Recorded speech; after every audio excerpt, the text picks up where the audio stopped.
खबर देश की राजधानी दिल्ली से है। दिल्ली में होने वाले विधानसभा चुनाव का ऐलान आज चुनाव आयोग ने कर दिया है। इसमें दिलचस्प बात यह है कि चुनाव आयोग ने विपक्ष की तरफ से लगाए जा रहे आरोपों का एक एक करके जवाब भी दिया है।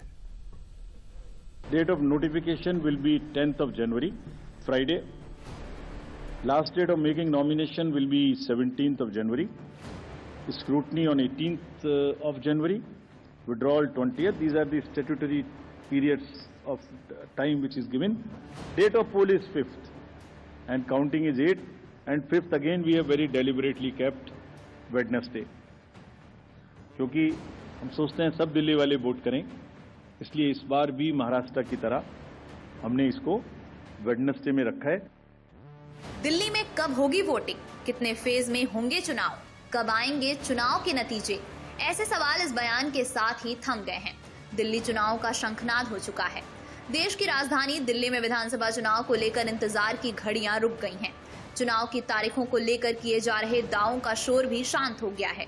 साथ ही चुनाव आयोग ने चुनाव प्रक्रिया को लेकर विपक्ष की तरफ से लगाए जा रहे आरोपों का जवाब भी दिया है।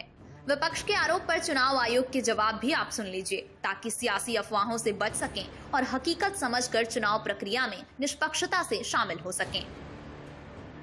विपक्ष का आरोप नंबर 1, ईवीएम में जानबूझकर गड़बड़ी की जाती है। EVMs are foolproof devices for counting. Allegations of tampering are baseless. We are not saying. We are speaking now because we don't speak when elections are on. And I want to clarify this so that it remains. Questions are not asked. When asked, at least you are all equipped to check them before writing. Invention is undoubtedly a great achievement and national pride. EVM with VVPAT system ensures accuracy of voting system. ECI has successfully held free and fair elections. Lowering down of the image and prestige of the constitutional body cannot be allowed. On paper ballots, return to outdated paper ballot system is unwarranted, regressive. This is aimed at derailing the electoral process. Supreme court भी ये बात कह चुका है कि EVM hack नहीं की जा सकती। ईवीएम की प्रक्रिया पूरी तरह से पारदर्शी है। इसके बावजूद विपक्ष जहां चुनाव हारता है, वहां ईवीएम पर सवाल उठाता ही है।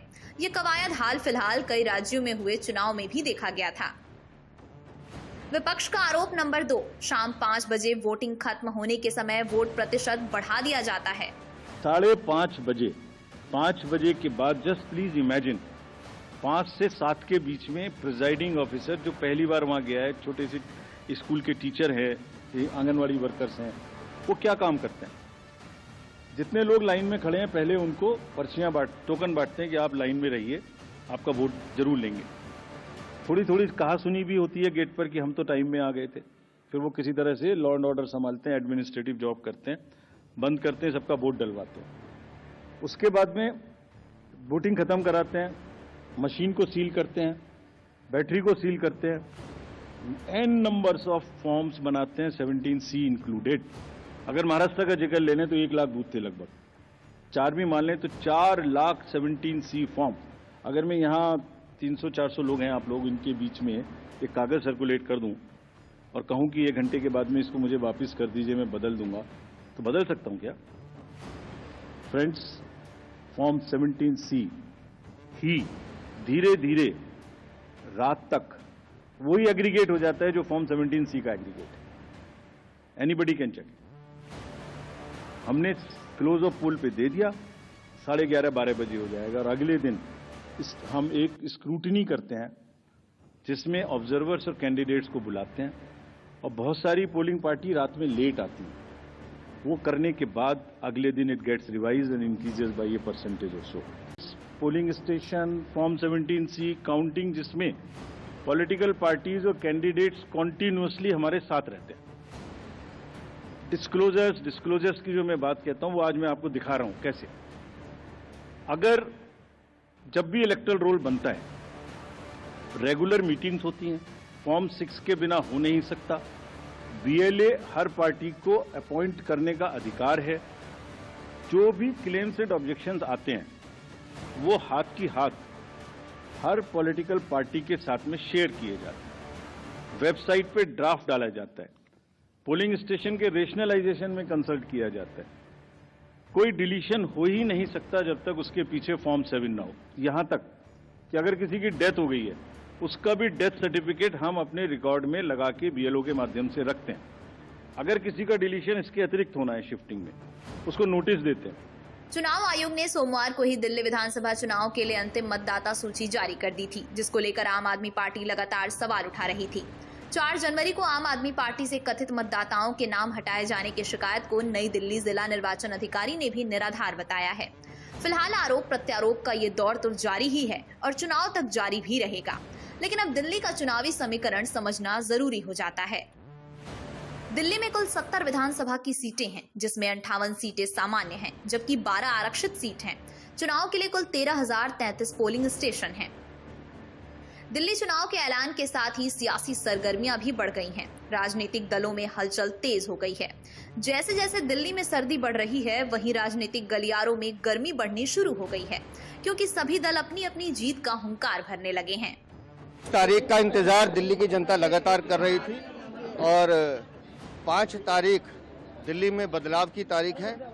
दिल्ली के 1,55,00,000 से ज्यादा मतदाता उस दिन दिल्ली का भविष्य निर्धारित करेंगे। जिन लोगों ने दिल्ली को लूटने का काम किया है, उस आपदा को दिल्ली से भगाने का काम 5 फरवरी को होगा और 8 तारीख को दिल्ली में डबल इंजन की भाजपा की सरकार बनेगी। इसीलिए हम लोगों ने आपके पास सीट भी जल्दी अनाउंस की, हमारा मैनिफेस्टो भी निकला, हम इसकी बातचीत करते रहे, आपस में मीटिंग्स हो गई और हम लोग जानते थे कि हमारे पास विधायक नहीं है, हमारे पास सांसद नहीं है, कॉरपोरेटर नहीं है, तो इसलिए वर्करों को इकट्ठा करके जोड़ के संगठन को फिर से पिरो के हम लोगों को एक नई सिरे से राजनीति करनी पड़ेगी और पॉलिटिक्स करनी पड़ेगी। वो की है हमने, और क्योंकि वो एक खाका नीचे तैयार हो गया है, तो अब हम जब इलेक्शन में जा रहे हैं, डोर टू डोर जा रहे हैं, घरों में जा रहे हैं, मीटिंगों में जा रहे हैं, लोगों का उत्साह जो है वो कांग्रेस की तरफ आ रहा है। हाँ, दिल्ली के लोग लंबे समय से इस तारीख का इंतजार कर रहे थे और हमें भरोसा है कि दिल्ली के लोग मिल करके फिर से दिल्ली में काम करने वाली अरविंद केजरीवाल की सरकार बनाएंगे। आम आदमी पार्टी ने चुनाव के लिए पूरी तैयारियां पहले से ही तेज कर दी थी। आज इलेक्शन की तारीख घोषित होने के बाद पार्टी अपने कैंपेन को और तेजी के साथ अगले चरण में ले जाएगी। दिल्ली के सियासी पिच पर भले ही सभी दल अपनी जीत का हुंकार भर रहे हों, लेकिन किसी के लिए भी ये इतना आसान होने वाला नहीं है। इस बार की चुनावी लड़ाई दिल्ली में जबरदस्त होने वाली है। एक नजर हॉट सीटों पर डालिए, तब आपको भी इसका अंदाजा लगेगा। दिल्ली की हॉट सीटों में सबसे ज्यादा चर्चा नई दिल्ली विधानसभा सीट की है। इस सीट पर आप से अरविंद केजरीवाल, तो बीजेपी से प्रवेश वर्मा और कांग्रेस से संदीप दीक्षित मैदान में हैं। तीनों ही अपने पार्टी के बड़े नेता, तो लड़ाई भी बड़ी ही होने की उम्मीद है। अगली हॉट सीट है कालकाजी, जहां से दिल्ली की वर्तमान मुख्यमंत्री आतिशी चुनाव लड़ रही हैं, जबकि उनके सामने बीजेपी से रमेश बिधूड़ी और कांग्रेस से अलका लांबा मैदान में हैं। फिर है पटपड़गंज सीट। इस सीट पर पहले मनीष सिसोदिया चुनाव लड़ते थे, लेकिन इस बार आम आदमी पार्टी ने अवध ओझा को उतारा है, जबकि बीजेपी ने रविंद्र सिंह नेगी को, तो वहीं कांग्रेस ने अनिल चौधरी को टिकट दिया है। अगला हॉट सीट है बिस्वासन। आप ने यहां से सुरेंद्र भारद्वाज को उतारा है, जबकि बीजेपी ने आप से पार्टी में शामिल हुए कैलाश गहलोत पर दांव लगाया है। कांग्रेस ने देवेंद्र सहरावत को मैदान में उतारा है। अगली हॉट सीट है जंगपुरा। पटपड़गंज से चुनाव लड़ने वाले मनीष सिसोदिया को इस बार आपने जंगपुरा से टिकट दिया है, जबकि बीजेपी ने सरदार तरविंदर सिंह को और कांग्रेस ने फरहाद सूरी को मैदान में उतारा है। दिल्ली के चुनाव में इस बार कई सीटों पर कांटे की टक्कर होने वाली है। जिस तरह से बीजेपी ने अपने सांसदों को विधायकों की सीट पर उतारा है, उसने सियासी हलचल को बढ़ा दिया है। बीजेपी अपने उम्मीदवारों का चयन भी बहुत सोच समझकर इस बार कर रही है। आम आदमी पार्टी ने जहां सभी 70 सीटों पर अपने प्रत्याशियों का ऐलान कर दिया है, तो वहीं बीजेपी ने अभी सिर्फ 29 सीटों पर ही अपने उम्मीदवार उतारे हैं, जबकि कांग्रेस ने 48 सीटों पर अपने प्रत्याशियों का ऐलान किया है। इस चुनाव में बीजेपी के कई बड़े नेता और चर्चित चेहरे मैदान में हैं। पार्टी लगातार केजरीवाल के वादों और ऐलानों को लेकर आम आदमी पार्टी को कटघरे में खड़ा कर रही है। लिहाजा अब उम्मीद लगाई जा रही है कि इस बार का चुनाव जबरदस्त तरीके से होने वाला है। चुनाव आयोग ने भी साफ कर दिया है कि अब ईवीएम का झूठा रोना नहीं चलेगा।